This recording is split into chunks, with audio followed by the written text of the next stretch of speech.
네, 민선 7기 광주시 첫 인사와 관련한 소식 좀 더 자세히 알아보도록 하겠습니다. 네, 김대현 시사평론가 나와 있습니다. 안녕하십니까? 안녕하십니까? 네, 안녕하십니까?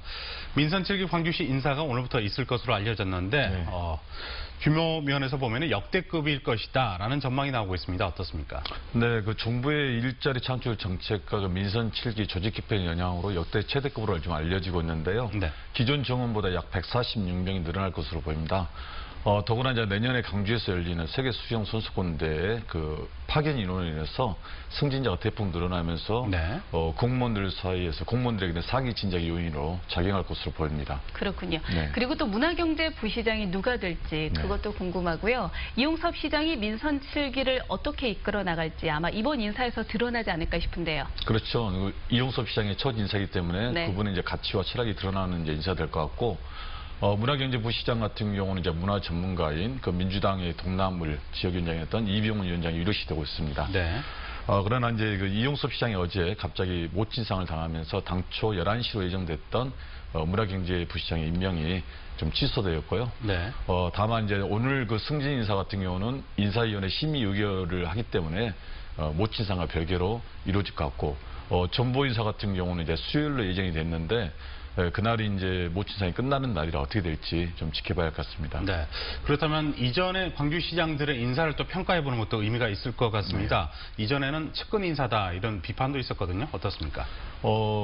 매 단체장들의 그 측근 인사는 도마에 오르고 있었는데요. 그렇죠. 네. 사실 이제 자격이 없으면 측근 인사를 쓰면 안 되죠. 다만 그 미국 같은 경우도 대통령 선거나 선거에서 승리하면 참모들이 대거 백악관에 진출을 합니다. 네. 그 말은 뭐냐면 선거 과정에서 정책을 책임졌던 참모들이 들어가서 그 책임을 지는 거거든요. 근데 우리 같은 경우는 내로는 안 부리잖아요. 내가 집권했을 때는 문제가 안 되지만 상대방 집권했을 때는 측근 인사를 비판하는데, 그걸 떠나서 능력이 있으면 기용하는 것이 저는 맞다고 봅니다. 그렇군요. 알겠습니다. 정치권으로 화제를 돌려서 이야기해 보겠습니다.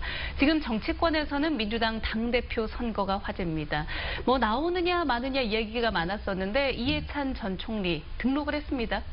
네, 그러니까요. 막판에 이제 이해찬 총리가 등록을 했는데요. 네. 어떻게 친문의 자장, 어른이라고 이야기하시잖아요. 국회의원 선수로 봐도 7선이에요. 그러니까 한마디로 이제 회사로 보면 우리 뭐 기자단, PD 분들이 출마를 했는데 갑자기 서당님이 출마한 거와 똑같은 상황이 벌어진 겁니다. 굉장히 혼란스럽잖아요. 네. 그렇다 해서도 출마자들이, 후보자들이 서당님 출마했는데 뭘 할 수도 없고, 네. 그리고 지갑 변동이 일어날 것 같고, 또 하나 이제 문제는 이번 선거가 굉장히 중요하잖아요. 중요한 선거고 2년 뒤에 국회의원 총선권이 있는데 이 부분에 대해서 칼자를 지기 때문에 굉장히 좀 여파가 클 것으로 보입니다. 네. 26일로 컷오프가 예정돼 있죠. 예, 누가 살아남을지 상당히 관심을 끌고 있는데 앞으로 경선 판세 어떻게 전망하고 계십니까? 이번 이제 선거 같은 경우는 중앙위원들 선거예요. 480명이 투표인단이 있는데 강력단체장, 기초단체장 포함해서 중앙위원인데 이번 지방선거에 당선된 그 기초단체장이 약 160명 정도 돼요. 이분들이 중앙위원으로 새로 영입이 되면서 이분들의 표심이 어디로 가냐. 그게 3분의 1이잖아요.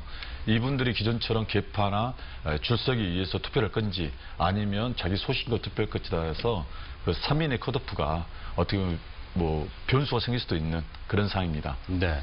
지난주에 그 시의회 의원들이 시의회를 출발하지 못한 것에 대해서 사과해야 된다 단독으로 말씀을 하셨는데 실제로 사과가 이루어져서 화제가 됐습니다. 예, 이번 주에는 저희 이 소식이 또 어떻게 반영이 될지 한 주 동안 지켜보도록 하겠습니다. 오늘 말씀 잘 들었습니다. 감사합니다. 감사합니다.